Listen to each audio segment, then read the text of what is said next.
Dans cette vidéo, je vais vous montrer l'utilisation avec un iPad d'une connexion filaire entre un iPad et divers boîtiers. Ici, j'ai fait une maquette, donc ça veut dire que je connecte un Z8 avec un adaptateur USB LAN sur un switch, ainsi qu'un Z9 directement, qui a son port Ethernet directement sur le switch, et un autre Z9 ici. Donc ces trois boîtiers sont connectés, sont proprement connectés sur l'iPad à travers le switch, parce que celui-ci aussi, l'iPad, il a aussi un adaptateur USB LAN, et il est connecté sur le même switch. Ça veut dire que les boîtiers sont tous sur le même réseau et qu'on peut accéder au réglage et au déclenchement de ces boîtiers, aussi bien en photo qu'en vidéo. C'est très important parce qu'avec l'iPad, on a la possibilité, grâce à l'interface et aux différentes fonctionnalités, de manœuvrer en régie les boîtiers. Donc maintenant que cette maquette est en place, vous imaginez votre cas d'utilisation en filaire. Évidemment, le filaire, en fait, c'est vrai que c'est le plus puissant, c'est le plus rapide. On est à 20 millisecondes de latence. C'est une caractéristique exceptionnelle de NXField. C'est-à-dire qu'on n'a pas de délai sur l'implémentation des réglages. Ça va à une vitesse vraiment phénoménale. Ici, je me suis mis dans une fonction de liste, c'est-à-dire que je ne vois que les affichages, un peu comme les affichages supérieurs des boîtiers, où on a l'ensemble des caractéristiques. Je peux déclencher mes boîtiers, ici les uns les autres, ou tous ensemble, pareil ici. Donc là, j'ai tous mes boîtiers qui partent de façon dissociée ou complètement en synchronisation. Si je veux changer un réglage, j'ai la possibilité d'appuyer soit directement sur l'écran lui-même, et là, je vais avoir différentes vues. Et là, je peux voir donc deux types de live view ou directement aller sur les réglages du boîtier. Donc, on va pouvoir aller directement sur les différents réglages. Là, vous voyez que je commence à vraiment être en mode régie. Je vais vous montrer en photo et vidéo ce que ça donne. Là, je suis en live sur les trois différents boîtiers où j'ai des cadrages différents. Vous imaginez qu'ils sont disposés complètement de façon affine avec leur sujet. Si je bascule en vidéo, là, j'ai trois rendus de la vidéo et donc je peux aller faire mes réglages indifféremment. Par exemple, là, si mes expositions sont un petit peu différentes, je vais pouvoir intervenir dessus de façon indépendante. Vous voyez aussi que vous avez trois boutons record qui sont indépendants par vue, par image. Donc on pourra déclencher l'enregistrement des différents boîtiers à différents moments par exemple. On a aussi les retours son sur les différents boîtiers. On a vraiment une régie relativement complète. Si je veux changer ici l'exposition de ce boîtier-là, je vais partir sur les changements, les réglages ici. En l'occurrence, ici, je vais passer sur une correction d'exposition. Voilà, ici. Je vais la remonter par exemple à plus 0,7.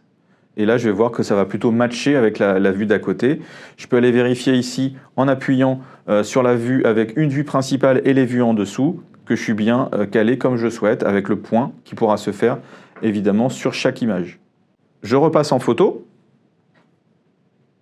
Et vous voyez que j'ai vraiment une ergonomie et un fonctionnement qui sont vraiment puissants. Ici, sur chaque image, j'aurai en fait, on verra même un détail, le nombre d'images par seconde de rafraîchissement. Ici, on est à 20 images par seconde. Ça se règle dans les différents réglages ici, dans les différentes options.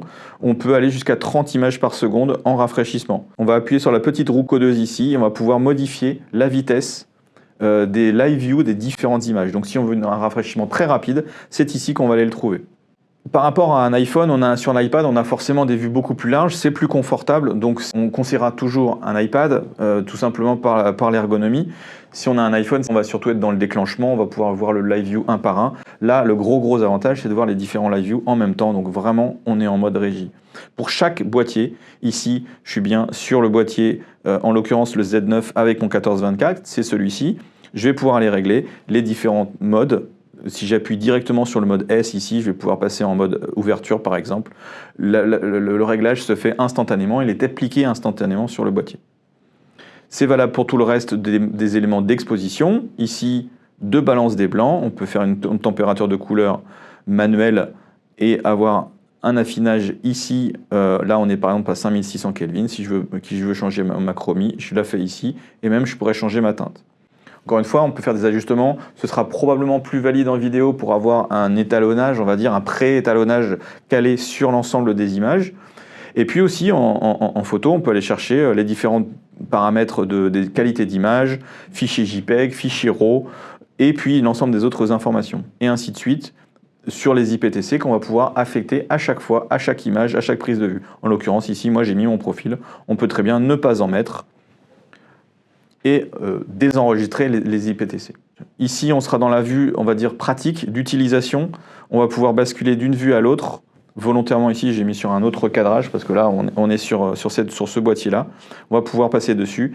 Et comme je vous rappelle, on utilise finalement les compétences d'ergonomie et d'usage d'un iPad là. C'est-à-dire que si j'appuie longtemps dessus, j'ai les propositions de réglages qui vont pouvoir se faire. Donc je vais pouvoir encore une fois basculer sur mes paramètres de mon boîtier spécifiquement.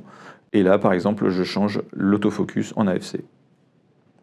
On pourra aussi se connecter en FTP. Ici, je ne me suis pas connecté en FTP parce qu'il faudra le faire à partir d'un réseau câblé vers l'extérieur. C'est exactement de la même façon que ce qu'on a pu faire sur un boîtier Z8 avec un partage de connexion sur un iPhone. Ici, on a bien sûr aussi des réglages vidéo qui sont spécifiques évidemment à la capture d'images animées. On pourra choisir la taille d'image, le nombre d'images par seconde, la qualité d'enregistrement, ainsi que le format de fichier. On peut même régler la sensibilité du micro, ainsi que les paramètres d'atténuation comme la sensibilité au vent et les réglages de timecode, de réduction de scintillement. On repart sur la liste des caméras ici. Encore une fois, on peut en avoir jusqu'à plus de 10. Donc on peut vraiment faire un effet de régie très important. Dans les options ici, on aura toujours le réglage ici des connexions, du statut des FTP, du nom de groupe. Donc ce sont les éléments qu'on a vus plus tôt dans une vidéo de configuration. Ici, dans l'usage, on a tout ce qu'il nous faut pour pouvoir être autonome depuis l'iPad. Je vous rappelle ici qu'il faut un adaptateur USB LAN pour pouvoir être sur le même réseau par l'intermédiaire du switch.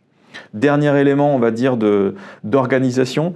Quand on est sur des événements ou sur un élément où on veut bien se dire de quel boîtier je parle ou à quel boîtier je communique, évidemment, on a donc notre cadrage en Live View, mais on a aussi la possibilité de positionner, grâce à cet élément, les différents boîtiers sur un plan, par exemple. Là, je n'ai pas mis d'image, mais on peut très bien se dire qu'on a le plan d'une scène, si on est en captation, ou le plan d'un stade, ou d'un autre environnement qui sera plus en nature.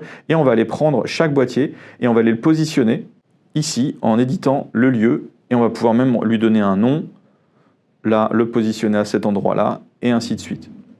On est vraiment sur un outil de travail, déjà, de productivité, et par l'expérience qu'on a pu accumuler avec l'agence France Presse, principalement, ce genre d'éléments va nous permettre d'être certains de pouvoir aller le plus vite possible sur les bons réglages des bons boîtiers, associer même des noms de sous-groupes et pouvoir déclencher différents appareils photo. Donc on a vu rapidement comment fonctionnait l'application NXField. On parle bien de l'utilisation de l'application, pas de la configuration de connexion, c'est dans une autre vidéo. Celle-ci nous permet donc d'avoir une sorte de régie photo ou vidéo et de déclencher à distance aussi bien les enregistrements de vidéo que les captations de photos et de bien sûr rapatrier les images soit sur l'iPad, soit sur un serveur FTP.